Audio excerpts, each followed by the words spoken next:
안녕하세요. 해외에서 오랫동안 한국대 입시를 준비한 학생들을 지도적인 경험 바탕으로 이 특례 입시와 관련하여 가능한 정확한 정보를 전달드리기 위해서 노력하고 있는 옹글리시의 옹이란입니다. 자, 오늘 이 영상이 300번째, 우리 옹글리시 채널의 300번째 영상이 되는데요. 자, 그래서 그런 의미로 나름대로의 특집 영상, 사실 내용은 별거 없어요. 하지만 300번째 영상을 준비했습니다. 자, 제가 2009년에 중국 칭다오, 중국 청도죠. 청도에 영어 강사로 이렇게 처음 해외에서 공부한 학생들 지도하는 그런 강사로 시작을 해서 바로 그 다음에 제가 2010년에 학원을 개원했었거든요. 특례 입시 종합학원을 개원했었고, 자, 벌써 그러니까 지금 2024년 됐으니까 제가 기억을 돌이켜 보니까 제가 2009년에 2월 9일에 그때 이제 인천공항에서 비행기를 타고 중국 청도로 갔더라고요.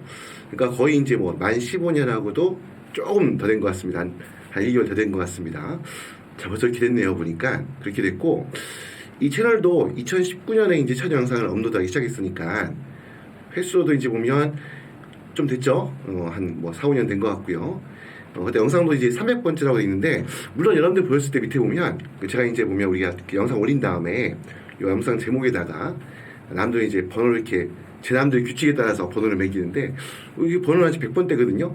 왜 300번째냐 하고 혹시나 의문이 있으신 분들 위해서 말씀드리면, 제가 원래 이 채널을 처음 만든 거는 제가 이제 영어 강사이기도 하고, 제가 특히 이제 전문을 하는 분야가 문법, 그래머입니다. 그러다 보니까 원래 이제 그 관련된 학습용 영상을 이제 만들어 올리려고 하다가, 그래도 또 이제 오늘 제가 가장 크게 하고 있는 그 제 주업이 특례 입시, 해외에서 공부한 학생들 이 특례 입시, 한국대 입시 준비하는 거 지도하는 부분이다 보니까 이 영상 올리다 보니까 지금 이제 보면 대부분 이제 업로드한 영상이 다 이제 특례 입시와 관련한, 아니면 그 외에도 해외에서 공부하면서 한국대 입시 준비하는 그런 과정에 대한 설명하는 영상들을 계속 올려드리고 있는데요. 아마 이제 그 예전 영상들 보시다 보면 문법에 관한 영상도 찾아볼 수가 있습니다. 아무튼 그렇고요. 자, 그래서 제가 아무튼 15년 동안 해외에서 이렇게 15년이 됐는데, 이 15년 동안 해외에서 학생들을 지도하면서 특히 특례 입시 관련해서 계속 발견하게 되는, 물론 그 세월이 지나면서 입시 제도도 굉장히 많이 달라졌고, 어떤 그 한국대 입시 어떤 흐름이나 유행, 또 학생들의 어떤 학생 학부모들이 바라보는 관점, 이런 것도 많이 달라지긴 했지만, 그래도 지속적으로 변하지 않고 매번 발견하게 되는 좀 답답한 부분이랄까, 아니면 안타까운 부분들, 이런 부분들을 한번 정리하는 그런 영상을 한번 준비해 보았습니다. 자, 그래서 서론은 이 정도로 마무리하고요. 예, 이제 본격적인 내용을 하나씩 살펴보면서 또 구체적인 설명을, 이야기를 나누도록 하겠습니다. 자, 그러면 이제 본격적인 내용을 말씀드릴 건데요. 자, 오늘 그 제목이 특례 입시도 15년 되돌아보면서 우리 학부모 학생들이 꼭 기억했으면 하는 것들이라는 말씀인데요. 자, 제가 지금 안경을 벗었습니다. 제가 이제 노안이 와가지고요. 남들 제가 이제 항상 영상 촬영하기 전에 이렇게 이제 조금 메모해 오는 것들이 있는데, 오늘 안경을 그냥 끼고 쓰고 하려고 했더니만 글자 잘 안 보이네요. 그래서 어쩔 수 없이 안경을 또 벗었습니다. 자, 그 부분 양해 바라고요. 예. 15년 전에 제가 보면 제 채널에 보면 나와 있는 거의 이제 보면 그 타이틀 되는 사진 있죠. 예. 안타깝게도 그 사진은 거의 15년 전 사진입니다. 그래서 한 번씩 보면 제가 오프라인상에서 이런 이제 그 내용, 그 사진만 보고 저를 이제 만나러 오신 분 중에서 보면, 예, 너무 이제 그 모습하고 지금하고 아무리 많이 틀리죠. 딴 것보다도 이제 그 머리숱이 그러다 보니까 이거 사기 아니야 라고 하시는 분도 있는데, 예. 그래도 아무래도 이제 보면 타이틀로 사용하는 사진이다 보니까 제가 그 당시 어떻게 보면 좀 나름대로 정성을 들여서 준비해서 찍었던 사진 그대로 쓰고 있습니다. 그 부분, 예, 하여튼 너무 딴 얘기 많이 하는 것 같고요. 바로 본 내용으로 들어가도록 하겠습니다. 자, 첫 번째 부분은요, 초중등 시절 독서량은 대학 입시에 기반을 다지는 밑거름이다 라고 했는데요. 당연히 이제 보면 요즘은 이제 아무래도 학부모님들이 아이들 교육시키면서 이 독서를 좀 많이 이제 권장하고, 아이들이 독서를 할 수 있는 어떤 그런 여건 환경 많이 신경 써주셔서 아무래도 이제 보면 책을 좀 많이 읽었던 학생들, 이 독서에 좀 익숙한 학생들을 많이 발견하게 되는데요. 하지만 아무래도 아직도 그래도 좀 초등학교, 중학교 때 특히 요즘 같은 경우에는 여러 가지 이제 독서 말고도 아이들이 좀 관심을 끌만한 그런 많은 기자재들이 많잖아요. 어떻게 보면 이제 뭐 핸드폰, 그 스마트폰을 이용한다든지 아니면 노트북 같은 경우도 요즘 초등학생들도 많이 사용하다 보니까 이건 이제 학습용으로만 좀 활용하면 좋은데 아무래도 아이들이 좀 그걸 통제하기 쉽지 않죠. 그러다 보니까 이제 그런 스마트폰이라든지 아니면 여러 가지 이제 하여튼 모바일 기기들을 활용해서 또 게임 아니면 뭐 영상 이런 거에만 너무 집중하다 보니까 그 책을 좀 많이 읽지 않는 그런 케이스들 많이 발견하게 되는데요. 제가 항상 앞에 많은 영상에서도 이 독서를 강조하는 이유는 이 독서가 주는 효과라는 것은 뭐냐면 당연히 논리적 사고 능력을 배양해주고 그다음 또 어떻게 보면 그 배경 지식 뭐 초등학교 때 있는 도서들이 엄청나게 학문적인 어떤 깊이 있는 지식을 전달해 주는 건 아니지만 그래도 그때 이제 접했던 아이들이 그런 내용들을 가진 그런 배경 지식을 축적해 나가는 데 있어서 어떻게 보면 좀 중요한 그런 어떤 기초가 되겠죠.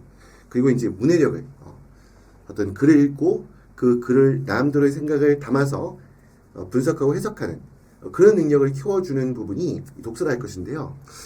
자, 이 부분이 왜 중요하냐면 당연히 이제 고등학교 가면 이제 보면 우리가 입시를 위해서 직접 대학 입시에 관련된 그 시험들을 보게 되죠. 그들이 대표적으로 이제 뭐 SAT 시험이라든지 아니면 우리 표준학력 평가 과정 중에 뭐 IB 과정이라든지 A레벨 과정에서 공부해서 이 점수를 이제 만들어야 되는데요. 사실 이런 그런 SAT라든지 아니면 IB A레벨에 있어가지고 굉장히 중요한 어떤 그런 학생이 갖고 있어야 될 중요한 기초적인 자산이랄까요? 그 능력이 뭐 영어는 당연한 거겠지만 그걸 넘어서서 어떤 논리적인 사고 능력, 그 다음 이제 풍부한 어휘를 활용한 자기 표현 능력, 그 어떻게 보면 그 특히 SAT 시험 같은 경우에는 그 주어진 지문을 논리적으로 분석할 수 있는 어떤 문해 능력 이런 것들이 되게 중요합니다. 이런 것들이 갖추어져 있어야지 사실 SAT나 IB나 A레벨에서 실질적으로 유의미한 성적을 얻을 수가 있습니다. 이게 그런 훈련이 독서 훈련이 안 돼 있는 친구들 같은 경우는요. 물론 뭐 그 중에 아주 일부는 책을 많이 읽지 않았다고 하더라도 이런 부분들을 아이들 중에 보면 갖고 있는 능력, 그런 논리적 사고 능력이나 문해 능력을 잘 갖고 있는 친구들도 없진 않지만 일반적으로 책을 많이 읽지 않았던 친구들 같은 경우는 이런 부분이 떨어지게 됩니다. 그러다 보니까 단순히 영어는 굉장히 잘한다고 하는데도 불구하고 이런 SAT나 아니면 A레벨, IB 같은 데서 성적을 의미 있는 성적을 못 만들어내는 그런 케이스들을 많이 발견하게 되고요.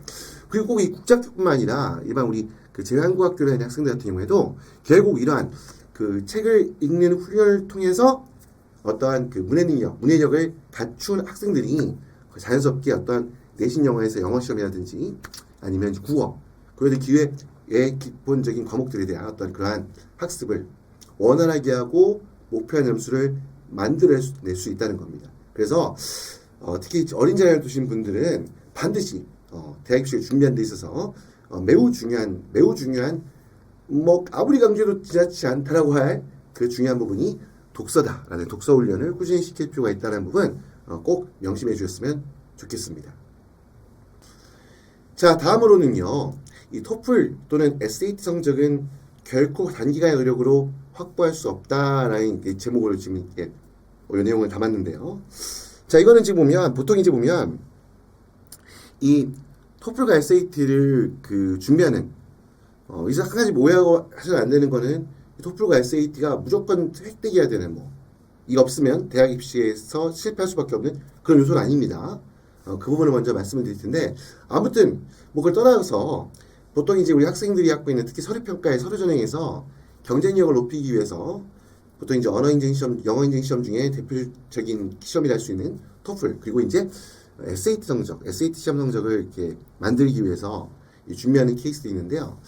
제가 아직도 많이 발견하는 부분들이 뭐냐면 이걸 갖다 어떻게 보면 단 1년 정도 그러니까 보면 그 10학년, 11학년 이때 와가지고 특히 이제 그때 시작을 해서 여기 이제 오면 그 토플 SAT 성적을 이제 만들겠다라고 준비하는 그런 케이스들 많이 발견하게 되는데요.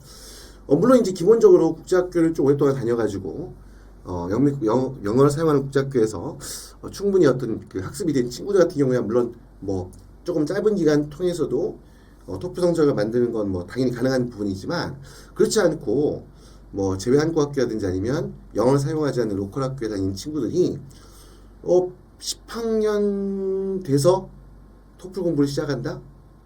뭐 그러면 2년이 주어진 거라고 하지만 그 10학년 시작해도 사실 많이 늦은 경우가 많아요.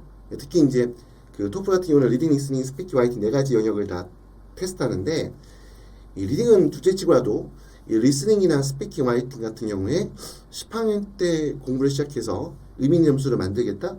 사실 굉장히 어렵습니다. 이미 특히 비영어권 학교에 다니는 친구들 같은 경우는 어느 정도 성적이 되는 친구들도 스피킹, 라이팅에서는 한계를 가질 수밖에 없는데 이 10학년부터 시작하는 친구는 뭐까지도 한계에 부딪히자면 리스닝에서도 좀 어려움을 겪습니다. 토플 같은 경우는 리스닝이 이 토익처럼 이렇게 짧은 어떤 그 지문으로 이루어진 게 아니라 비교적 긴 내용의 어떤 그런 제시문을 주고 문제를 풀어야 되는 부분이다 보니까 이 부분을 10학년 때 시작해서 단기간에 극복한다는 게 사실 좀처럼 쉬운 부분은 아닙니다. 그래서 이 비영어권 학교에 있는 친구 같은 경우에는 이 토플을 공부한다 하더라도 그걸 늦어도 9학년 때부터는 시작해서 여기 단계를 밟아 가야 됩니다. 다른 것보다도 이제 그만큼 필요한 어휘를 많이 축적을 하고 영어로 된 지문들을 많이 읽어내고 그 다음에 리스닝 같은 경우 굉장히 많이 듣고 해석하고 우리 뭐 딕테이션이든 뭐든 있죠. 그런 과정을 충분히 거쳐야 되고요. 그리고 이제 SAT 같은 경우에도 연비권 국제학교 다니는 친구들이 하더라도 물론 학습력이 되게 뛰어난 친구들은 사실 문제 유형만 익숙하면 점수가 고득점이 나오는 케이스가 많아요. 근데 그렇지 않고 영어를 어떻게 보면 좀 하긴 하지만 아주 아이가 어떻게 보면 그 최상위권에 속하는 그만큼의 어떤 그 언어적인 감각이 뛰어난 경우를 제외한다 그러면 이 친구들이 1년 남겨놓고 SAT를 준비한다 했을 때 그 1년이라는 시간이 SAT로 시험이라 봤을 때는 그렇게 긴 시간이 아닙니다. 어떻게 보면 SAT 시험을 준비하는 데 있어서도 1년이라는 시간이 굉장히 단기간에 라고 보셔야 돼요. 그렇게 준비를 하셔야 됩니다. 근데 그렇지 않고 이제 아무래도 이제 중학교 때부터 미리 이런 생각들 많이 하시는 분들 많거든요.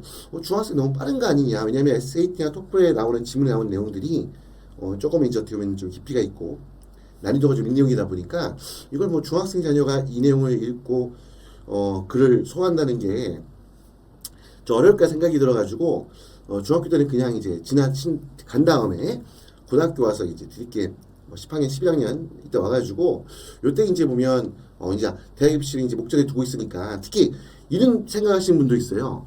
그 뭐 고등학교 때 그 취득한 성적만 대학 입시에 반영된다고 하니까 그 SAT 공부를 9학년 때 시작하면 안 된다는데 이 정말 치명적 약점이 뭐냐면 9학년 때 SAT 시험을 시작한다 해가지고 공부를 시작한다 해가지고 9학년 때 그 상위권 대학에 유의미할 수 있는 SAT 성적을 받을 수가 있나요? 그런 경우도 굉장히 드뭅니다.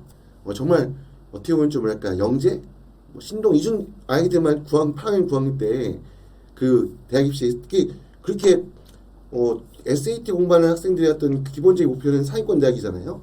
그런데 그 대학을 합격할 때 필요할 수 있는 그러한 고득점을 9학년 때 얻을 수 있는 경우는 제가 거의 드문데도 불구하고 막연히 그렇게 인식하시는 분이 생각보다 많아요.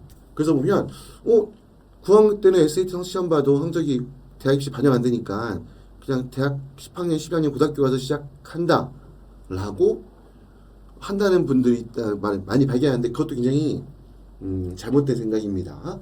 그러니까 어떻게 보면 이 시험이 만약에 SAT나 토플 시험이 단 1년 만에 학습을 통해서 고득점을 만들 수 있는 그런 시험이었다면 이 시험이 대학 입시에서 변별력을 가졌을까요? 못 가지죠.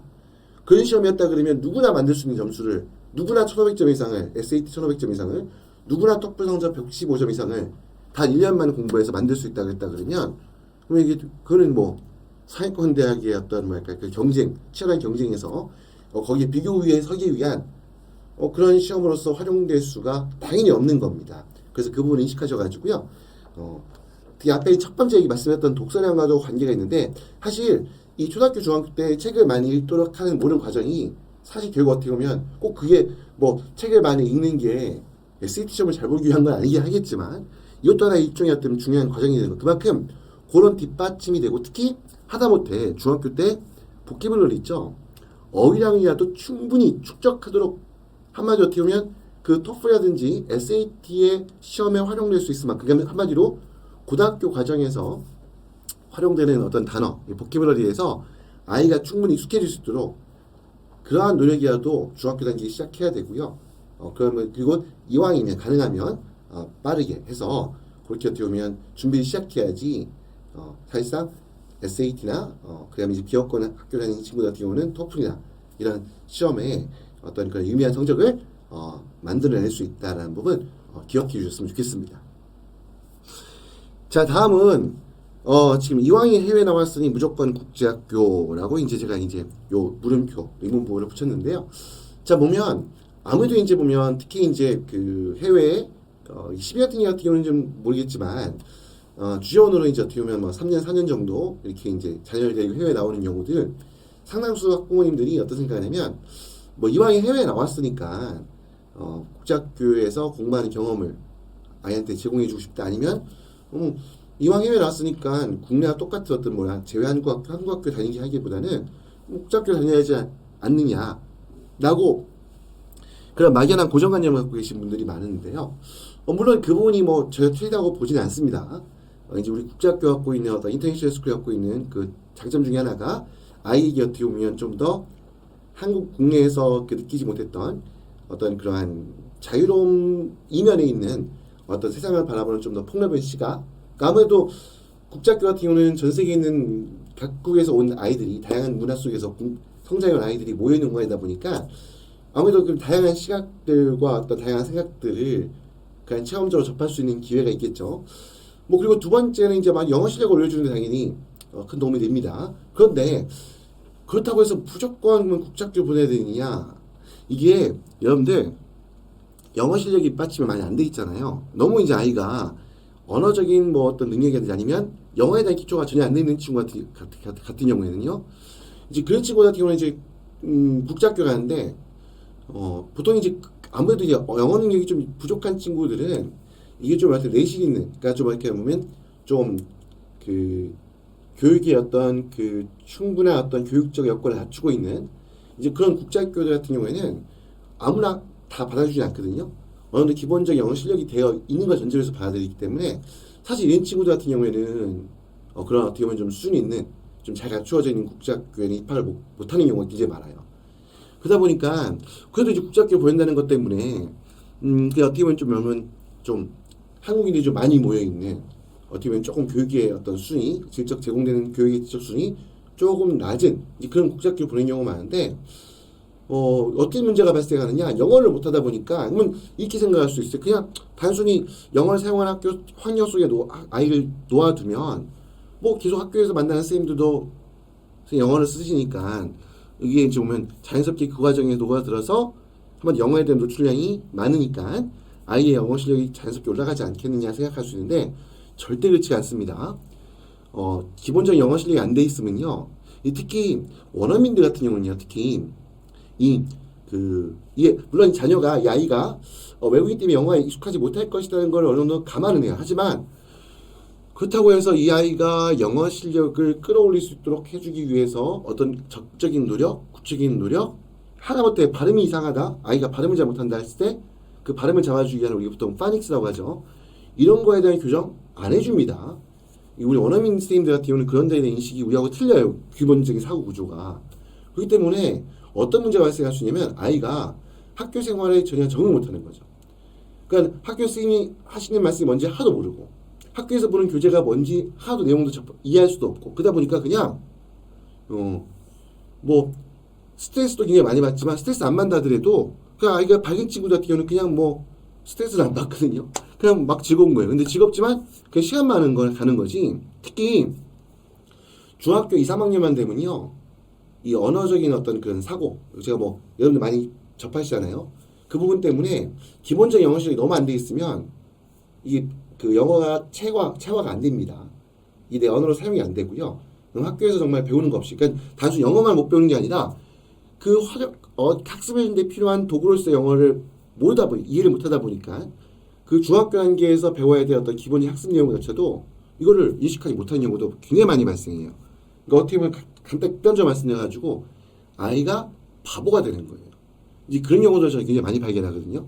그래서 영미권 국제학교 보낼 때 제일 중요한 관점 뭐냐면 단순히 해외에 나왔으니까 국제학교 다녀야 된다가 아니라 이 기회를 무조건 살려야 된다가 아니라 영어 실력이 어느 정도 기본적인 밑바탕, 그러니까 최소한 해외 출국하기 전에 아이에게 어떤 기본적 영어 실력은 최대한 끌어올린 상태에서 그런 상태에서 영미권 국제학교에 보내도록 해야지 그렇지 않고 만약에 그게 많이 부족한 친구라 그러면 오히려 그냥 괜히 어설픈 한국 아이들 많이 모여 있는 뭐 그런 어떻게 보면 좀 약간 보면 좀 영어를 못해도 들어갈 수 있는 이런 학교에서 아이를 공부하게 한다는 것보다는 그냥 한국 학교 제외 한국 학교라든지 아니면 하여튼 한국어를 기반으로 한 학교에 공부하도록 하는 게 훨씬 나을 수도 있습니다.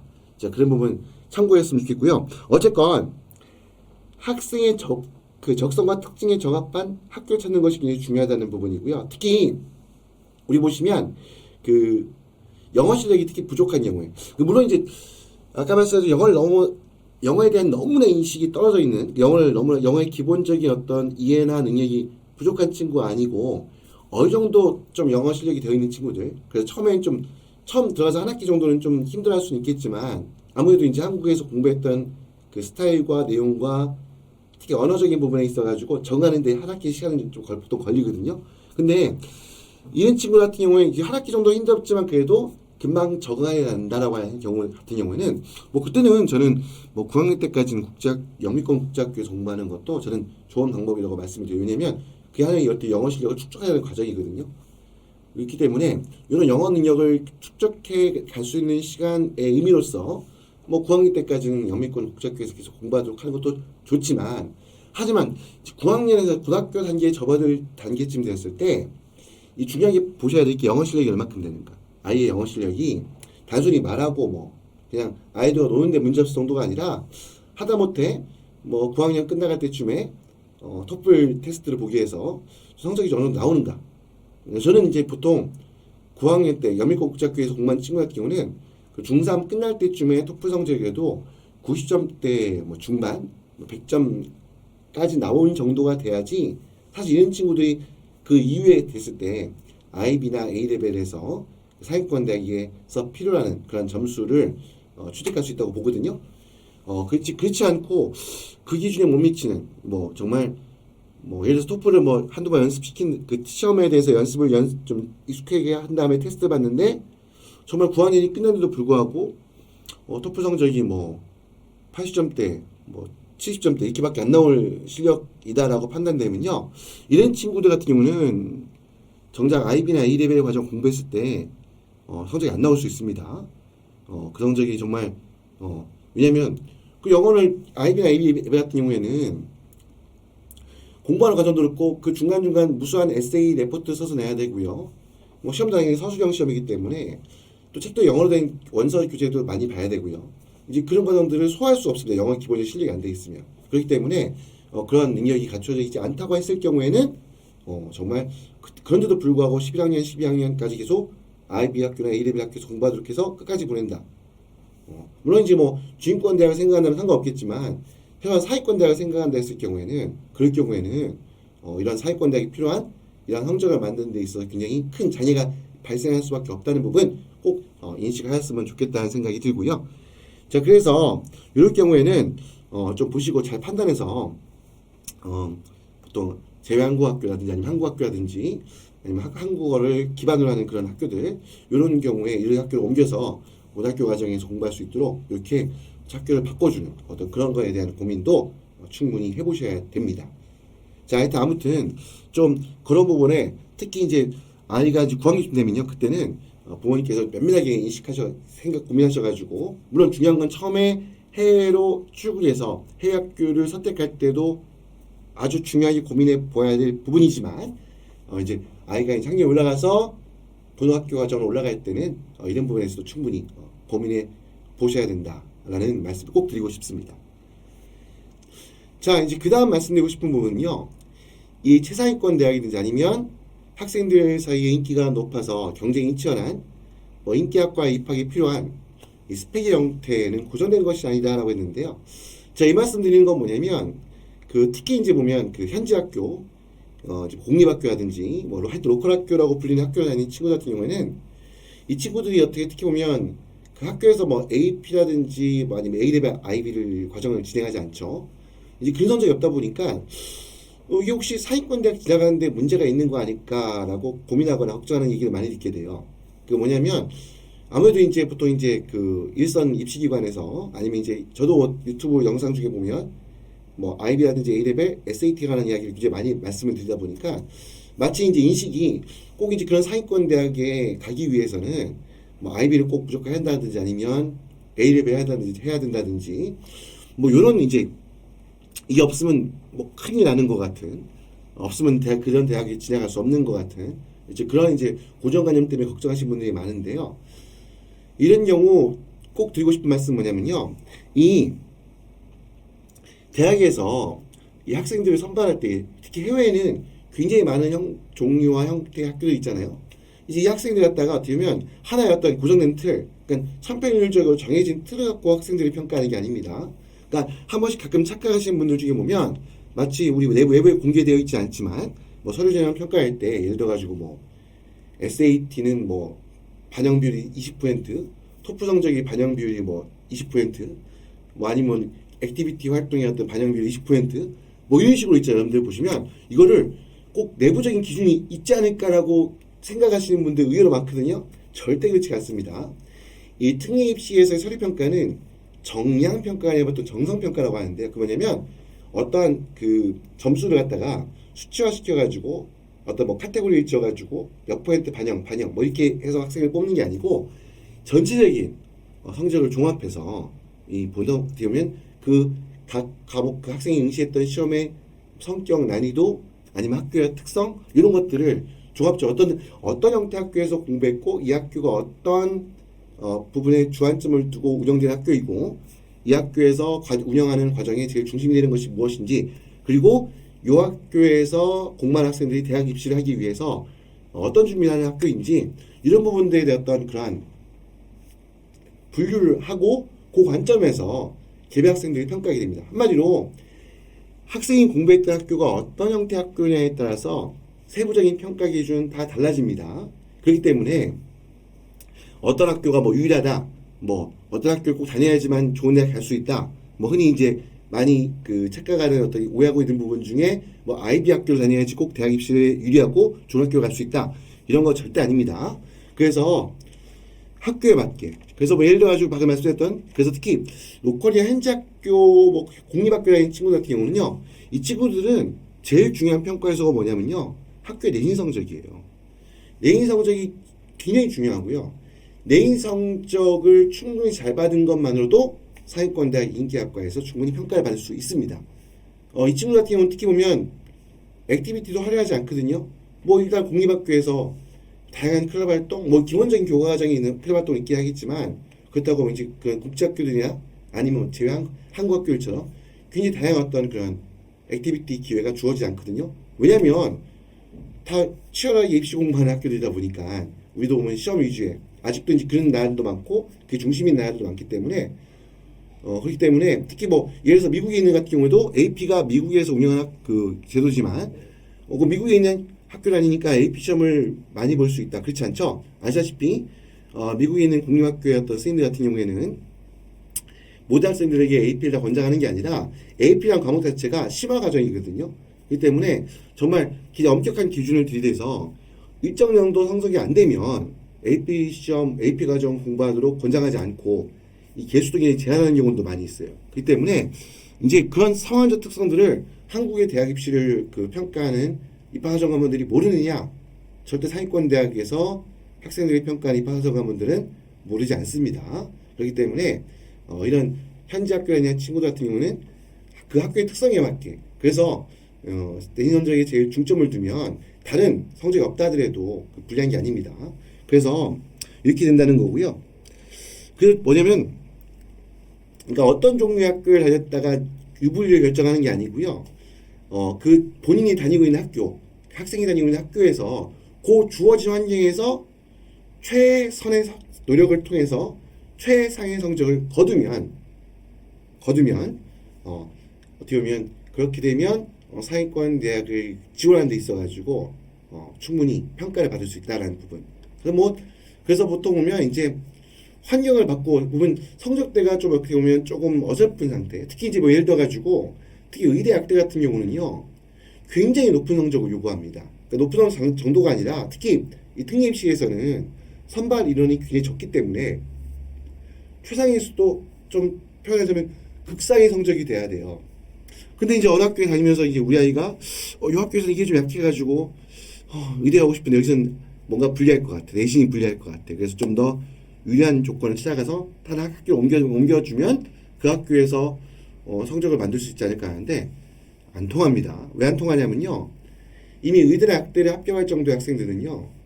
그 학교에서 꼭대기에 있어야 돼요. 어디 하나도 빠진 부분이 없어야 돼요. 이런 부분들 뭐 진짜 그런 부분들을 보면 진짜 열심히 한 그 정도 꼭대기에 이를 만큼의 그 노력할 수 있는 어떤 그런 습관이 되어 있고 학습 능력이 되어 있는 친구들은 제가 보면 어느 학교 가든지 그 학교에 맞춰가지고 최상의 성적이 나옵니다. 그렇기 때문에 정말 최상위권 대학에 정말 누구나 하고 싶어하는 그러한 경쟁이 치열한 학교를 가고자 한다 했을 때는 어느 종류의 어떤 형태의 학교에 있는 게 중요한 게 아니라 그냥 거기서 꼭대기에 이르를 수 최선의 성적이 나올 수 있도록 하면 그리고 역을 돌려가지고 어떤 종류의 학교에 있었던 간에 그 학교에서 최선의 성적 거둘 수 있는 최선의 성적을 거두었다고 한다 그러면 물론 이제 영미권 국제학교 같은 경우에는 제가 말씀을 다 안 드렸지만 거기 같은 경우는 이제 내인 성적보다는 아무래도 이제 보면 표준학력 평가 시험의 성적이 되게 중요하다 말씀드리죠. 하여튼 이런 그 학교에 맞춰서 필요로 하는 그러한 시험 성적의 최선의 성적을 거두면 어디 학교에 있든 관계없이 종류와 관계없이 거기에 맞춰가지고 평가를 받을 수 있다라는 부분 꼭 인식했으면 좋겠다는 그런 말씀을 강조드리고 싶습니다. 자, 그리고 이제 입시를 지도하다 보면요. 이게 보면 단순히 수치만 높으면 보여지는 숫자만 높으면 대학 입시 유리할 것이다 생각해가지고요.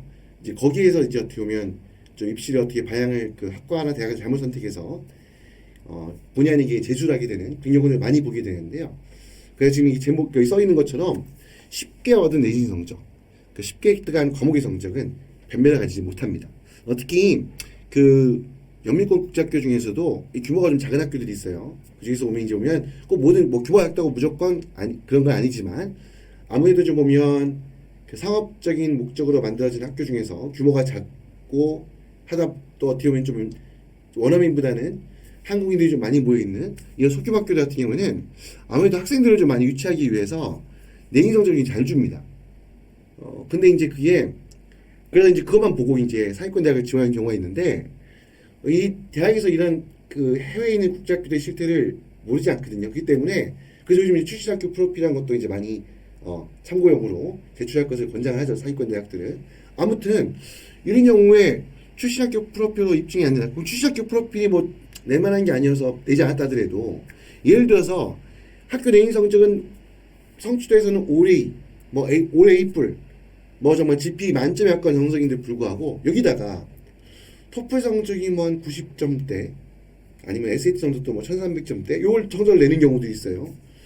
이거 봤을 때 뭐냐면 이게 이 학교 내신 성적은 그러면 이 1300점대 분명 학교에서 영미권 국제학교에서 내신 성적은 정말 만점에 가까웠는데 토플 성적이 90점대 80점대 나온다면 어떤 인상을 주냐면요. 영어에 대한 기본적인 능력이 안 돼 있는 것 같은데 그럼 어떻게 이 영어에 대한 기본적인 능력이 안 돼 있음에도 불구하고 영어로 모든 교육 과정이 이루어지고 평가를 받는 내신 성적을 잘 받았을까? 이게 괴리가 크게 발생하죠. 내신 성적에 대한 공신력이 확 떨어져 버립니다. 그렇기 때문에 단순히 내신 성적만 쉽게 뭐 좋게 받을 수 있는 그런 성적만 받았다고 절대 유리하지 않습니다. 그래서 뭐 그런 걸 포인트를 두고 학교를 선택하는 그런 우를 범하는 그런 경우를 많이 봤기 때문에 제가 이 말씀을 드리고요. 그리고 과목을 구성하는 데 있어서도 좀 쉬운 과목, 그러니까 점수를 좀 잘 받을 수 있는 과목들, 이런 과목들로 구성해가지고 단순히 예를 들어서 IB에서 이 뭐 점수가 청점만 좋으면 좋다라는 생각 때문에 정말 굉장히 쉬운 과목만으로 그 6과목을 구성한다 했을 경우에 이 부분이 특히 상위권 대학들 같은 경우에는 이 어떤 분도 이렇게 생각하시는 분도 있어요. 어떻게 그 일일이 개별 과목들 이렇게 뭐 많은 걸 일일이 따져보겠느냐라고 착각하시는 분들이 있어요. 과목 수 6개나 되고 이 IB 자체에서 우리 A레벨에서 그 개설되어 있는 과목은 굉장히 많죠. 수십 개가 되는데, 근데 솔직히 말씀드리면 거기에서부터 학생들이 선택하는 과목들은 제한돼 있고요. 거기다 더 중요한 거는 IB 같은 경우에 마지막 파이널 점수를 제출하는 과목은 6개밖에 안 됩니다. 그리고 IB 학교에서 공부하는 학생들의 가장 중요한 평가 지표는 IB 성적입니다. 6개밖에 안 돼요. 아무리 많은 학생들이 평가한다 하더라도 6과목만 보면 되는데요. 그게 입학사정관 눈에 6과목이 한눈에 안 들어올까요? 저같이 입시를, 그러니까 사설기관에서 입시를 담당하는 사람도 그 딱 봤을 때 10초면 정말 그 점수 나온 거 있잖아요. 10초만 딱 보면 딱 보자마자 바로 느낌이 옵니다. 그냥 기본적으로. 아, 이 친구가 굉장히 쉬운 과목들만 했네. 그막 바로 보면 쉬운 과목들만 구성됐을 경우에 점수가 높아도 뭐냐면 쉬운 과목들만 구성했다는 건 뭐냐면 그만큼 노력을 안 했다는 얘기죠. 그러면 그게 과연 그렇게 돼서 점수가 고득점이 나왔다 해가지고 그게 과연 어차피 상위권 대학 지원해서 상위권 대학 특히 인기학과 지원하는 아이들은 총점은 다 좋아요. 총점이 터무니없이 낮은데 상위권 대학을 지원할까요? 합격을 기대할까요? 그리고 그 친구들을 대학에서 합격시켜줄까요? 그렇지 않잖아요. 어차피 총점이 비슷하게 높은 학생들이에요. 그럼 똑같이 예를 들어가지고 IB 성적이 40점이었다. 한 친구는 굉장히 쉬운 과목들로 해서 40점이었고 한 친구는 변별을 갖추고 있는 어려운 과목들을 열심히 노력해서 공부해서 성적을 받아서 만들었던 40점이었다. 어느 학생이 더 좋은 평가를 받겠습니까? 당연한 겁니다, 이거는. 그래서 이렇게 흔히 말씀드리면 단순히 어떻게 보면 조금 대학 입시 유리하기 위해서 어떤 분 쉽게 만들어진 내신 성적만을 그걸 믿고 대학 입시 지원한다든지 아니면 그런 IB라든지 A레벨이라든지 과목 구성하는 데 있어가지고 이렇게 쉬운 과목들만 구성한 다음에 이성적 점수만 높여가지고 나중에 AP도 마찬가지예요. AP 같은 경우에도 수학 관련된 거만 한국 학생들이 쉽거든요. 그러면 잔뜩 늘어나요. 그 변별력이 있을까요? 쉬운 과목들만 구성된 AP 성적? 의미가 있을까요? 그러니까 뭐 예를 들어 그러니까 그렇게 해서 상위권 대학을 목표로 해서 그걸 입시를 도전을 하고 6개 대학을 모두 상위권 대학 6장을 모두 인기학과로만 지원한다? 결과 안 좋습니다, 당연히. 그러다 보니까 그런 다음에 나중에 가가지고 점수 결과 안 나온 다음에 충격에 빠진다든지 이런 부분도 많이 보는데 절대 여러분들 상위권 대학 인기학과 생각하신다 그러면요 수치로 보여주는 건 두 번째입니다. 특히 GPA 학교 A 성적이 너무 맹신하시면 안 되고요. 그거를 변별력을 더할 수 있는 표준학력 평가 시험 성적을 취득하는 데 목표를 두셔야 되고요. 그리고 A 레벨이든 IB든 그 과정에서 변별력이 높은 좀 점수가 안 나온다 하더라도 예를 들어가지고 우리 의예과 준비한다, 약학과 준비한다, 생명과학 준비하는데 바이올로지 어려우니까 공부 안 한다, 점수 안 받겠다고 한다 그러면 그게 좀 경쟁력을 가지기는데 한계가 있겠죠. 예, 그런 부분들 꼭 인식하셔가지고 과목을 선택했으면 좋겠다는 말씀을 드립니다. 자, 다음은 한국대학에 가려거든 한국어 실력은 필요 충분 조건이다 말씀을 드렸는데요. 이게 특히 해외에서 초중고 전 과정을 다닌 친구들 같은 경우는 아무래도 이게 특히 한국인들이 없는 지역, 그러니까 이제 원어민들하고 주로 현지인들하고 생활할 수밖에 없는 그 주변 생활용으로 다 원어민들밖에 없고 또 학교에도 당연히 그러면 현지인들하고 공부하는 친구들 같은 경우는 아무래도 그런 경우는 어쩔 수 없이 뭐 예를 들어 영어만 익숙한 현지 언어에만 익숙한 친구들이 그건 불가피한 부분이 있긴 있어요. 이제 이런 친구들이 아무래도 이제 대학 입시를 한국 대학 입시를 준비할 때 좀 어려운 경우가 있는데요. 안타깝지만 한국 대학 같은 경우는 여러분들 아시다시피 그 뭐 학교에서 광고에서는 뭐 영어로 된 언어 수업을 활성화되어 있다고 광고하지만 실제 대학에서 운영은 그렇게 안 하는 경우도 굉장히 많거든요. 한국 대학은 기본적으로 한국 대학은 대부분 다 일부 이제 뭐 국제학부라든지 아니면 뭐 글로벌이라고 이름 붙여 있는 일부 과들을 제외하고는 거의 모든 대학에서의 교육 과정이 한국어로 진행이 됩니다. 요즘은 한국의 어떤 그 우리 대한민국의 어떤 지적이라든지 과학기술이라든지 이런 부분에 실력도 올라가다 보니까 교재도 한국어에 대한 교재를 중점적으로 사용하는 경우도 더 많아요. 과거보다. 그러니까 원서를 안 쓴다는 얘기죠. 그러다가 이제 대학 입학 우리 학교에서 내는 무수한 레포트라고 하는 과제들도 한국어로 이루어지는 경우가 많기 때문에 한국어가 굉장히 취약할 경우에는 대학 생활에 있어가지고 굉장히 어려움을 겪을 수가 있습니다. 그리고 일부 학과들은 한국어 능력이 없으면 어떻게 예를 들어가지고 특히 의예과, 간호학과 이런 과들은요 한국어 능력이 취약하면 입학 자체에 어려움을 겪는 경우가 많습니다. 그렇기 때문에 한국 대학을 목표로 한다. 그렇다 그러면 이런 부분을 생각한다 그러면 최소한 뭐 한국어로 뭐 어떻게 보면 기본이 우리 한국인 학생들처럼 아니면 제외한국학교 다니는 친구들처럼 뭐 국어 실력이 뛰어날 것까지 요구하지 않는다 하더라도 그래도 기본적인 그 어느 정도 한국어로 되어 있는 교재를 자연스럽게 읽어내고 한국어 활용해서 글을 쓸 수 있고 한국어로 어떤 자기 주장 의견을 발표할 수 정도 어느 정도 너무 잘해야 되나? 어느 정도까지 충분히 한국어를 구사할 수 있는 능력을 키워놔야지 그래야지 한국 대학 가서 대학 생활을 의미 있게 효과적으로 보낼 수 있는데 필요한 부분이라는 인식을 하셔서요. 한국 대학 가려고 한다 그러면 특히 최소한 초등학교 때부터 예를 들어 일주일에 한 번씩이라도 뭐 논술 공부를 시킨다든지 아니면 요즘 온라인 통해서도 공부를 할 수 있거든요. 아니면 하다못해 한국어에 대한 교재를 일주일에 한 번이라도 아이가 좀 읽도록 그래서 한국어에 대해서 충분히 활용하는 데 있어만큼 부족할 수밖에 없지만 특히 해외에서 뭐 12년을 특히 한국인 없는 지역에서 공부한 친구들이 어쩔 수 없는 분이니까 그렇다 하더라도 기본적인 어떤 그러한 부분을 가질 수 있도록 준비를 시켜 나갈 필요가 있다는 부분 인식해 주셨으면 좋겠습니다. 자, 누구나 하는 활동의 나열보다 라고 하면서 밑에 보면 인기가 있어서 마치 꼭 해야만 할 것 같은 이라고 제가 이렇게 좀 첨부를 했는데요. 자, 보면 우리 보통 많이 하는 활동을 이제 많이 해야 된다 생각하는 부분 때문에 이게 뭐냐면 여러분들 주요 대학 입시공항들 보다 보면 특히 서류 전형 같은 경우에는 비교과 활동 혹은 뭐 기타 활동 이런 게 보면 나열되는 칸들이 굉장히 많아요.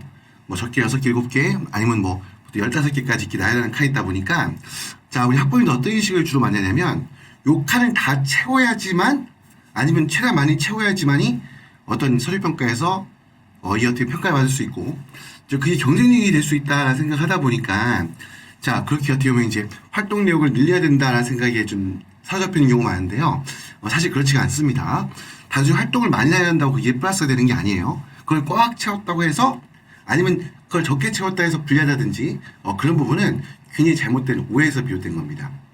자, 그러다 보니까 그 칸을 채우기 위해서 보통 이제 많이 하고 있는 뭐 요즘은 좀 인기가 좀 줄긴 줄었지만 뭐 MUN이라든지 아니면 그 외에도 보면 뭐 페어라고 하는 사이언스 페어, 이코노미 페어 해가지고 하는 활동들이 있거든요. 행사 우리 박람회 같은 건데 이런 것들 아니면 뭐 좀 보면 뭐 퀴즈대라든지 그런 부분 같은 경우는 다 일회성 행사. 그러니까 어떻게 보면 학교들이 요즘은 좀 줄였다고도 볼 수 있긴 하지만 어쨌거나 학교 활동의 일환으로 굉장히 많은 행사들을 하는데 하다못해 MUN 같은 경우만 보더라도 이 어떻게 보면 원래는 준비를 굉장히 많이 해야 되는 거거든요. 근데 요즘은 그렇지 않고 그냥 정말 당일치기로 정말 뭐 하루 준비하고 아니면 심지어는 뭐 그 당일날 그냥 뭐 행사를 진행했다는 데 의의를 두고 하는 경우도 많이 있습니다.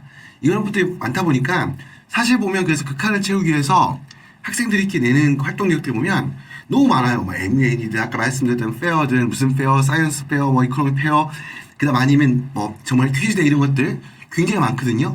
이런 부분들 사실 서류평가에 있어가지고 학생의 변별력을 높이는데 영향력 제로입니다. 제로 없습니다. 그냥 없고요. 그리고 대학들에서도 잘 알고 있습니다. 그런 부분들. 심지어 요즘 같은 경우는 뭐 MU에서 또 뭐 장 같은 거 하면 되지 않냐는데 사실 그것도 요즘 영향력이 별로 없고요. 자, 사실 그런 부분보다는 그렇게 어떻게 보면 백과점식으로 답답하게 다양한 활동할 때를 늘어놓는 것보다 더 중요한 게 하나라도 전공과 관련한 활동을 깊이 있게 꾸준하게 지속해서 성과를 남기는 것. 물론 뭐 성과를 남길 수 없을 수도 있죠. 성과는 뭐 특히 뭐 연세 같은 경우는 수상 실적을 제출할 수 없도록 돼 있다는 말은 사실 활동하는 데 있어가지고 보여줄 수 있는 성과 이 일종의 어떤 지표가 수상 실적일 수도 있는데 이 부분 뺐기 때문에 사실 뭐 성과를 보여주는 게 쉽지 않을 수도 있어요. 성과까지 아니다 하더라도 중요한 거는 하나라 하더라도 아이가 지원하고자 하는 전공과 관련되어 있는 그 활동 하나를 아주 깊이 있게 꾸준하게 뭐 짧게 1년, 2년 이렇게 오랜 시간 동안 꾸준하게 지속해서 당연히 그러다 보면 어느 정도의 유의미한 성과가 나올 수 있겠죠. 이렇게 되는 게 훨씬 더 큰 변별력을 가질 수가 있습니다. 그러니까 어떻게 보면 단순하게 그냥 뭐 인기가 있고 쉽게 할 수 있고 이런 것들 잔뜩 나열하는 게 절대 서류 전형에 있어서 그게 장점으로 작용할 것이다라고 생각하시면 굉장히 오산입니다. 또 한 가지 이런 게 있었어요. 그러면 아직 우리 아이가 원래는 전공에 대한 방향이 원래는 정해지지 않았다거나 아니면 방향이 바뀌어가지고 그러면 내가 활동했던 내용이 실제 그 전공 지원하는 전공하고 틀릴 경우에 그러면 그 활동은 의미가 없다거나 아니면 오히려 마이너스 되는 거 아니냐 생각할 수 있는데요. 저도 또 그렇지 않습니다. 사실 여러분들 아시겠지만 고등학교 때 활동을 통해서 그 배운 내용들 그때 익혔던 경험들 가지고 이걸 그대로 사회에 적용해서 사회 어떤 그 일종의 어떤 사회생활에 연결시킨다? 아니면 사회 어떤 그런 중요한 역할을 하게 하는 소재가 된다? 사실 그 뭐 기초는 될 수 있긴 하겠지만 그때 고등학교 때 학생들이 경험할 수 있는 내용들이 그 실제 사회에 접목할 만큼 어떤 사업에 접목할 만큼 그 내용을 하는 거 아니잖아요. 어차피 대학에서도 그걸 기대하지는 않습니다. 중요한 건 뭐냐면 학교 대학에서 중요하게 보는 거는 학생이 갖고 있는 이 활동을 통해서 보여주는 어떤 성실성, 노력, 의지, 꾸준함 이런 것들을 보고자 하는 거기 때문에 사실 그 활동한 내용하고 지원한 학과하고 관계가 없다 하더라도 그렇다 하더라도 이거는 어떻게 보면 학생의 어떤 그 성실성과 노력, 의지, 어떤 꾸준함 이걸 보여줄 수 있는 자료가 될 수 있기 때문에 아니면 또 어떤 공동체의 어떤 역량을 보여줄 수 있는 그런 부분이기 때문에 그것만으로도 충분히 평가받을 수 있습니다. 그러니까 여러분들 활동을 막 지나치게 여러 가지 활동들을 나열해서 그런 부분 채워야 한다는 생각을 하는 것보다는 뭐가 더 중요하다? 예, 전공과 관련한 그런 활동 하나를 정해서 그걸 깊이 있게 준비하는 것, 그 활동을 꾸준히 이어나가는 것, 그것이 훨씬 더 중요하다는 부분 꼭 생각해 두셨으면 좋겠습니다. 그래서 그 다음에 지금 제가 얘기하는 게 보면 활동 위주의 학교 생활은 오히려 학습의 지속성 및 효율성을 떨어뜨릴 뿐이다 라는 말, 이 부분하고 연관될 수 있는 부분인데요. 특히 이제 활동이 어떻게 보면 이제 대학이 다가 아니고 어떻게 보면 단순히 어떤 점수로 보여주는 성적이 다는 아니죠. 학생의 역량을 보여줄 수 있는 그건 아니기 때문에 무조건 활동 위주로 학교 생활했다는 게 무조건 잘못다고 볼 수는 없지만 이 중요한 건 뭐냐면 활동을 하다 보면 치우치다 보면 학습의 연속성이 깨질 수밖에 없어요. 뭐냐면 예를 들어 어떤 행사를 하나 하더라도 그걸 준비하기 위해서 많은 시간이 필요하죠. 주말 시간을 전체를 다 거의 투입해야 될 수도 있고 그러다 보면 당연히 어떻게 체력적인 부분에서도 한계가 오는 거고 특히 또 한 가지 또 보면 어떤 것도 있냐면요. 아이들 활동한다고 어떤 행사한다고 준비할 때 막상 모여서 할 때 보면 있잖아요. 물론 담당 교사가 있어서 이걸 잡아주는 부분도 있지만 꼭 그 모든 과정이 그렇게 이루어지지 않거든요. 아이들끼리 모여서 활동한다 준비한다 해가지고 그걸로 이제 한나절을 보내는데 정작 그 한나절 보낸 동안에도 대부분 시간을 좀 약간 무의미하게 노는데 보내버리고 실제 본격적인 내신을 준비하는 기간 그 시간은 정말 짧은 이렇게밖에 안 하는 경우도 되게 많습니다. 자 그러다 보니까 이런 활동들로 시간을 많이 보내다 보면 당연히 학습의 지속적인 그 지속성은 떨어질 수밖에 없는 거죠. 당연히 흐름이 끊기는 거니까. 또 단순히 어떻게 보면 우리의 정신 집중이라는 것도 그렇잖아요. 이게 하루에서 매 시간마다 그 순간순간의 집중력을 유지하는 것도 중요하지만 이 흐름을 잡는데 일주일에 만약에 중간에 하루 이틀 3일 이렇게 그냥 중간에 어떤 활동 때문에 거기에 에너지가 뺏긴다 그러면 당연히 자연스럽게 그 공백이 발생한 만큼 학습에 대한 집중력이라든가 학습 태도라든가 이런 부분에 문제가 생길 수밖에 없고 아까 말씀드렸던 것처럼 체력적인 부분에 있어서도 당연히 문제가 발생할 수밖에 없습니다. 그리고 이렇다 하면 이게 또 어떤 문제가 있냐면 이렇게 활동에만 집중하다 보면요 성적이 떨어지죠. 성적이 안 나오면 이제 어떤 생각을 하냐면 이 떨어진 성적 이걸 만회하기 위해서 좋은 대학 가고 싶으니까 그럼 거기서 활동에 집중하게 돼요. 그 활동을 이 성적을 부족한 성적을 만회하려는 심리가 작동하게 되는데요.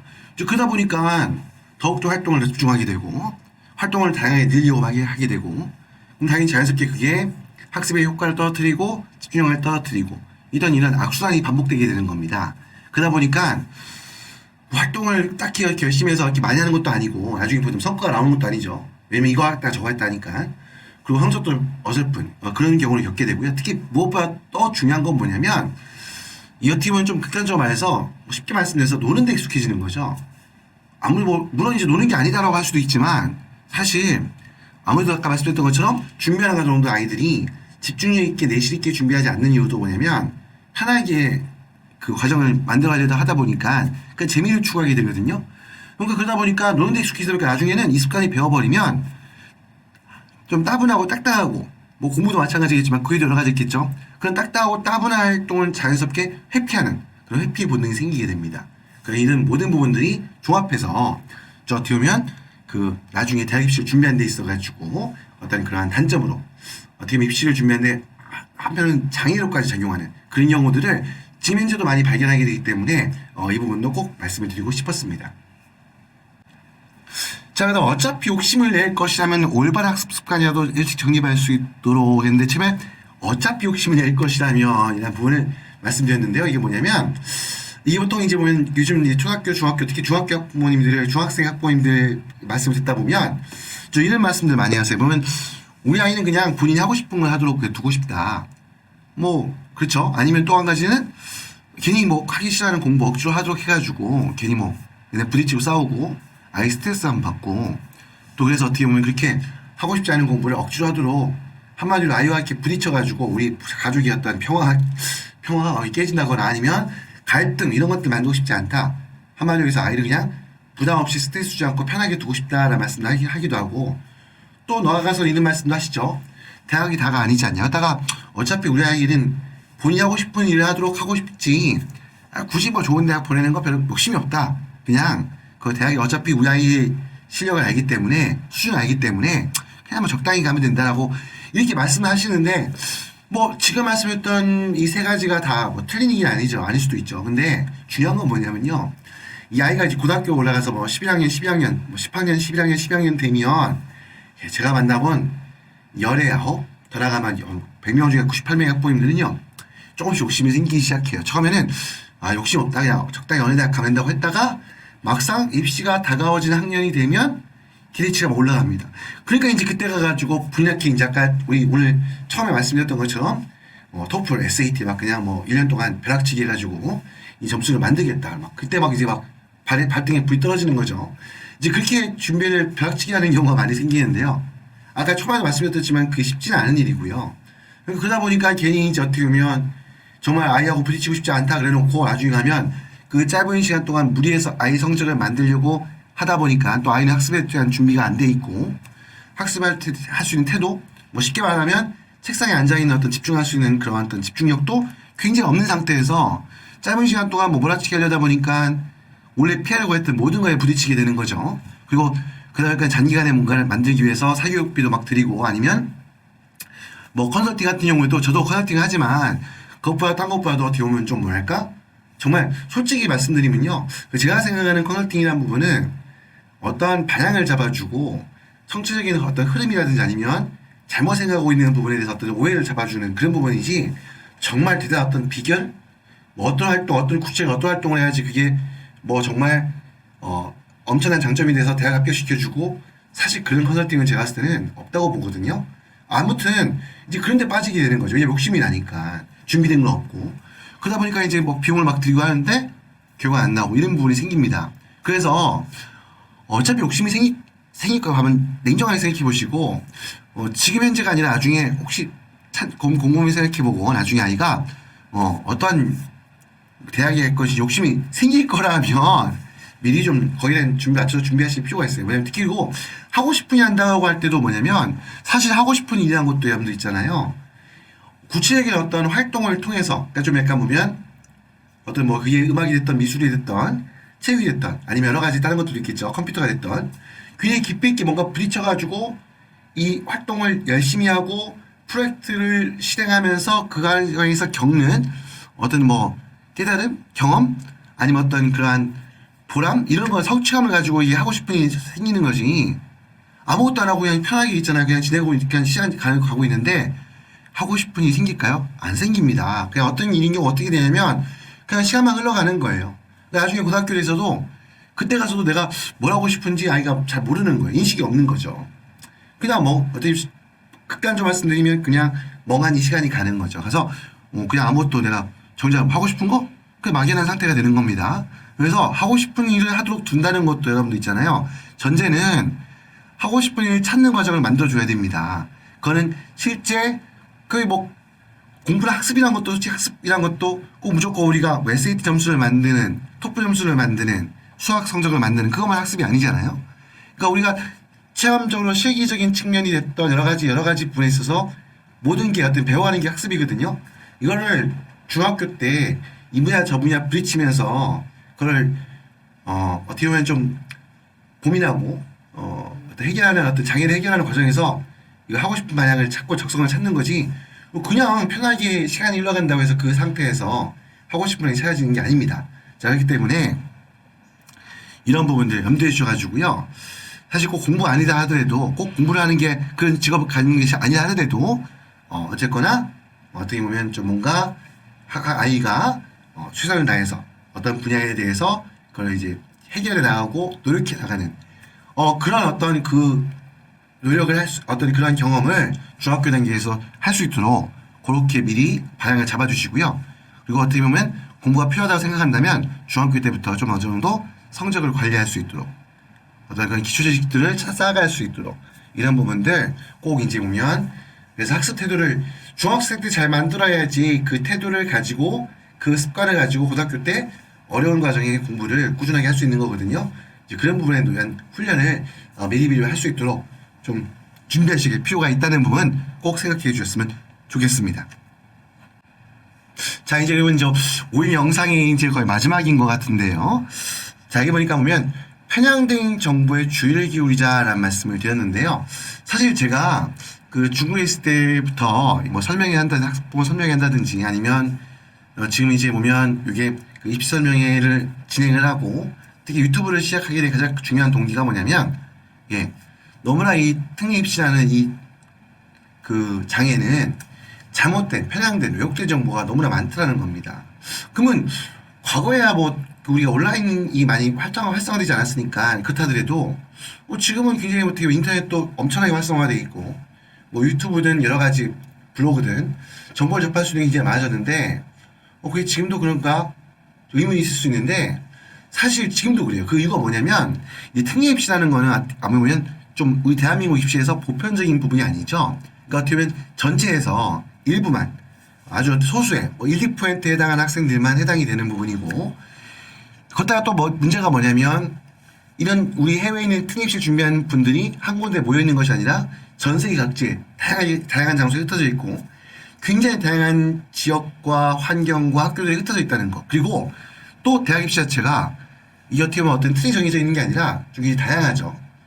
그래서 어떻게 보면 대학마다 그 학생을 선발하는 전형 방식도 틀리고 평가하는 요소도 틀리고 평가에 중점을 주는 부분도 틀리고 또 학과마다도 이게 다양하다 보니까 너무 많고 너무 다양하다 보니까 이게 정보를 이게 종합해서 포괄적으로 정보를 정확하게 접하는 게 쉽지가 않습니다. 그러다 보니까 아무래도 이제 보면 그 입시학원이라든지 뭐 저도 이제 입시학원 운영하는데 아니면 우리 뭐 국제학교 학교에서 뭐 교수님들이 하는 이야기에 굉장히 의존하게 되는데요. 물론 이분들 하는 얘기가 대부분 다 어느 정도 사고를 기본적인 내용을 바탕으로 이루어진 거긴 경험 바탕으로 한 거긴 하지만 때에 따라서는 어떤 그 학원이나 학교가 가지고 있는 상업적인 어떤 목적이나 환경에 맞춰 가지고 조금 왜곡된 잘못된 정보를 전달하는 경우도 많아요. 근데 보통 보면 특히 이제 학교에서 이제 얘기를 들었을 경우에는 학교에서 이야기한 부분이니까 학교 선생님이 말씀하신 부분이니까 이걸 무조건 그냥 기회적으로 무조건 맹신하는 그런 부분들이 있거든요. 그러다 보니까 정말 터무니없이 잘못된 정보인데도 그걸 모르고 계시다가 나중에 가서 닥쳐서 알게 돼가지고 정말 입시에 실패하는 어떤 피해를 보는 경우도 굉장히 많이 있기 때문에 그래서 항상 제가 앞서 모든 영상에서 강조했던 것처럼 꼭 입시 용어를 확인하자라는 부분을 꼭 강조해서 말씀드리는 거예요. 사실 모든 대학들은 매년 재국민 특별전형에 대한 그 입시의 어떤 구체적인 내용에 대해서 입시 용어를 통해서 매년 공개를 하고 있습니다. 웹사이트 가면 쉽게 확인할 수 있는 부분이고요. 그래서 그 내용을 쭉 한번 꼼꼼히 다 읽어보시면 여러분들이 좀 오해할 수 있는 부분들을 바로잡을 수 있는 물론 이제 그 문구가 내용들이 어려운 경우도 있고 또 너무나 복잡하다는 다양한 경우도 있는데 그게 다 담겨 있는 거 아니긴 하지만 그러다 보니까 그 해석이 있어도 약간 오해가 발생할 수도 있지만 하지만 입시용어 자체를 정말 말씀드리면 이 입시 현장에 있다 보니까 생각보다 많은 그 학원의 어떤 선생님이나 입시 담당자라든가 아니 학교에 있는 선생님들 중에서도 기본적인 입시용어조차도 최근 거를 내용 확인하지 않고 한마디로 변경된 거에 대한 업데이트가 없이 상담을 진행하는 경우도 굉장히 많습니다. 그러니까 그런 최소한 잘못된 부분들은 정말 입시용어를 통해서 보면 금방 확인할 수 있거든요. 그리고 제가 지금 말씀드린 내용 중에서도 저도 이것도 100% 제 말이 다 옳다고 생각하지 않고 제가 100% 알고 있는 것도 아닙니다. 때에 따라서는 제가 잘못 말씀드린 부분도 분명히 있을 거예요. 그렇기 때문에 항상 강조하고 싶은 부분은 뭐냐면 어떠한 그 이야기를 말씀을 들었을 때 카페에서 어머님들끼리 대화하다가 어떤 이야기를 들었을 때 아니면 어떤 좀 약간 어떤 너무 단도직입적인 단정적인 어떤 이야기를 들었을 때 그걸 어떻게 역없이 그 듣기보다는 좀 더 혹시 잘못된 이야기일 수도 있지 않을까, 아니면 이 관점이 조금 약간 잘못된 방향에서의 관점일 수도 있지 않을까, 아니면 내가 전달되는 과정 중에 그분은 이렇게 일부러 이렇게 한 게 아니지만 이 대화를 하다 보면 전달되는 과정 중에 잘못 전달되는 부분도 있을 수 있잖아요. 혹시 그런 부분이 있지 않을까에 대해서 한번 고민해보고 생각해보고 또 한번 확인하는 그러한 습관을 꼭 가지셔서요. 어떤 그러한 잘못된 어떤 편향된 정보로 인해서 피해를 보시는 일이 없도록 항상 주의를. 그래서 강조하고 싶은 부분은 항상 대학 입시 조강 그 내용들 꼼꼼히 보는 부분에 대해서 항상 명심해 두었으면 좋겠다라는 부분 여러분 한번 강조하고 싶습니다. 자, 이렇게 해가지고 특례입시 지도 15년간을 되돌아보면서 우리 학부모님들 학생들이 기억했으면 좋겠다라는 부분. 예, 오늘 또 우리 옹글리시 채널의 구독자분들도 이제 5,000명을 얼마 전에 넘어졌습니다. 아무튼 이런 이제 그 여러 가지 기념해서 이렇게 영상을 제작을 했는데요. 자, 아무튼 여러분들 보시면 제가 이제 오늘 드렸던 말씀들이 모든 건 아니고 어떻게 또 반대로 제가 처음 하는 얘기도 아닌 부분도 있어요. 이 부분 대부분 다 보면 이전에 많은 영상에서 제가 설명을 드렸던 부분들, 이런 부분들을 또 어떻게 보면 좀 하나로 요약해가지고 말씀을 드리는 시간이었는데요. 아까 마지막 맵에서 말씀드렸듯이 물론 이제 제가 드린 말씀 중에서도 조금 어떻게 보면 저희 개인적인 경험이나 저희 관점에 국한되는 어떤 그런 이야기도 일 수가 있지만, 아무튼 그래도 저는 15년 동안 제가 어떻게 학생들 지도하면서 또 설명회를 진행하면서 또 개별적인 상담을 드리면서 항상 강조했던 부분들, 또 제가 느꼈던 부분들 한번 설명할 시간을 가졌고요. 한 가지 덧붙이자 그러면 대학을 어떻게 보면 특례한 것이 어떻게 보면 한국에서 공부하는 친구들에 비해서 상위권 대학에 갈 수 있는 어떤 그런 기회가 쉽게 주어진 부분이 있죠. 그래서 그 혜택을 꼭 저는 활용했으면 하는 생각이 드는데, 하지만 또 한편으로 생각했을 때는 너무 쉽게 대학 갔다 했을 경우에 그것이 어떻게 보면 단순히 처음에는 좋은 대학에 가서 기분이 좋겠지만 어떻게 보면 그게 이제 그런 노력의 과정이 없이 연습의 어떤 그 치열한 어떤 그 중학교, 고등학교 때 어떤 그런 준비 과정 없이 너무나 쉽게 대학에 갔을 경우에 실제 대학에 적응하지 못하는 경우도 많이 보게 되고, 또 어떻게 보면 넓게 봤을 때 그 인생을 살아가는 데 있어서 분명히 한계가 자연스럽게 점도 조금 덧붙여가지고 제가 첨언하고 싶은 부분이고요. 자, 아무튼 오늘 이렇게 나름대로 15년 동안을 되돌아본다. 15년 엄청 긴 기간 아니긴 하거든요. 물론 아무튼 그래도 이런 부분들 담아서 전달드리는 그런 시간이었고요. 자, 아무튼 저도 오늘 조금 분량이 좀 길어졌던 것 같은데, 아무튼 또 이렇게 마음대로 많은 말씀을 드렸음에도 불구하고 아니 또 뭔가 좀 입속에서 맴도는 말도 있지만 그거는 또 다음에 또 드릴 수 있도록 참도록 하겠습니다. 자, 아무튼 오늘 이렇게 기념 영상 지금까지 또 어떻게 보면 우리 구독자 5,000분에 이를 때까지 이르도록 이렇게 우리 채널 시청해 주신 분들 다시 한번 감사하다는 말씀을 드리고요. 자, 아무튼 오늘 전달드린 내용들이 해외에서 학생들, 자녀들 공부하면서 대학 입시 준비하는 데 있어가지고 조금이라도 도움이 될 수 있는 그런 영상이 되었기를 바라겠습니다. 그럼 다시 한번 구독과 좋아요 부탁을 드리고요. 지금까지 옹글리시의 옹이란이었습니다. 감사합니다.